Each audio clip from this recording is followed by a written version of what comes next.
question from the mic for the sisters. This sister is also very shy. She just doesn't want to come in front or ask it herself. She says her question is about will of Allah. She says, I keep hearing everything is the will of Allah. Whatever happens is the will of Allah. And they say that everything is written already. So then where is the freedom of choice?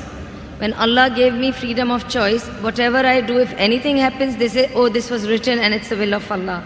And if you could explain, if there is so much, everything is written down, then what is my freedom of choice? Sisters asked a very good question, very important question. That if everything is the will of Allah, then where is this freedom of choice? And this is a question not only asked by non-Muslims, even asked by Muslims. It's talking about qadr.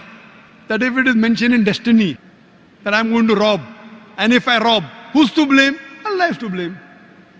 If it is mentioned in destiny, I'm going to commit murder, and I commit murder, who's to blame? Allah is to blame. So where is the free will?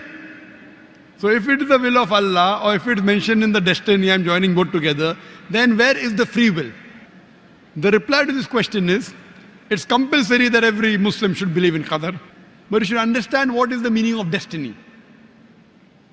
For example, if suppose in a classroom, there are 100 students, and when the teacher teaches the students in the classroom at the end of the year, before the examination, the teacher predicts that this student, he will come out first class first. This student, he'll get second class. This student, he will fail. The teacher predicts why? He knows that this student is very studious, always does homework, does extra studies. This average student, second class. That student goes for movies, doesn't do homework, misses the class, predicts that that student will fail. Now once the examination takes place, after the results come out, this student gets first class first, this student gets second class, that student fails. I'm asking you a question. Can the student who has failed, can he blame the teacher that because you have predicted I will fail, I have failed? Who's to blame? The student or the teacher? Who's to blame, the student or the teacher? The student. The teacher predicted. Who's to blame? The student. He did not study, he did not do his homework, he used to go for extra movies. So similarly, Allah subhanahu wa ta'ala has given the human being the free will. Allah has told you what is right, what is wrong, but the choice is yours. For example, if you come at a crossroad, there are 4 roads, A, B, C, D.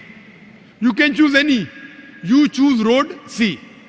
So Allah knows in advance that when you come at crossroad, you will choose road C. So Allah writes, when the person comes at the crossroad, he will choose road C. So it is not because Allah is writing that you're choosing, because you will be choosing, Allah is writing.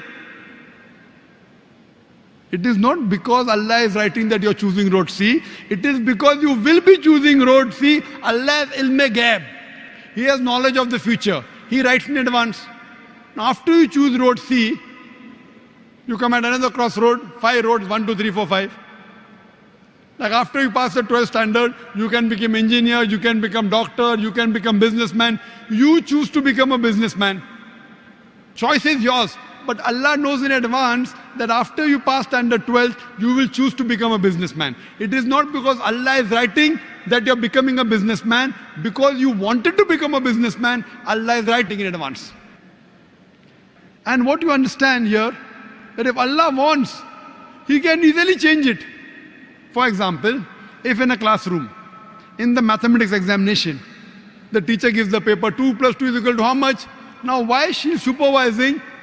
The student writes 2 plus 2 is equal to 5. The teacher will not correct, the teacher can correct. But if the teacher corrects, you will say the teacher is unjust.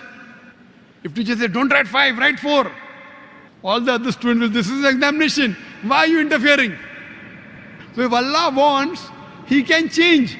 But because He has given you free will, He is letting you take your decision. So this life is a test for the hereafter.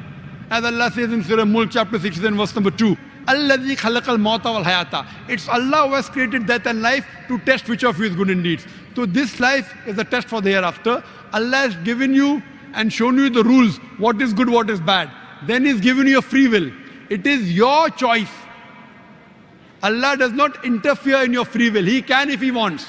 The Quran says, not even a leaf can fall without the permission of Allah. So whatever happens, happens with Allah's free will, but the decision is yours. And based on that, you will be rewarded or punished. Hope that answers the question.